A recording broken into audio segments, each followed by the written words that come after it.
बहुत प्राचीन समय की बात है, जब देवता और असुरों के बीच संतुलन डगमगा रहा था। हिमालय की एक दुर्गम घाटी में एक रहस्यमयी पत्थर था, कालशिला। कहा जाता था कि इस शिला में स्वयं महादेव का क्रोध बंद था। शिव मुनियों का विश्वास था, जो भी कालशिला को छुएगा वह या तो देवतुल्य बनेगा या विनाश का कारण। उस क्षेत्र का राजा था राजा रुद्रसेन वीर, परंतु अत्यंत अहंकारी। एक दिन उसने अपने दरबार में घोषणा की, यदि कालशिला में शक्ति है तो वह मुझे अमर बना दे। शियों ने रोका, लेकिन अहंकार ने राजा की बुद्धि हर ली।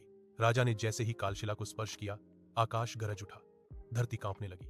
शिला से काला प्रकाश निकला और राजा की आंखें लाल हो गई। उसी क्षण एक आकाशवाणी हुई, जो शक्ति को भोग समझेगा वह स्वयं भोग बनेगा।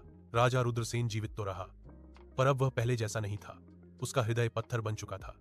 प्रजा पर अत्याचार बढ़ने लगे, मंदिर टूटने लगे, यज्ञ बंद हो गए। देवता चिंतित हुए। तब नारद मुनि वैकुंठ पहुंचे।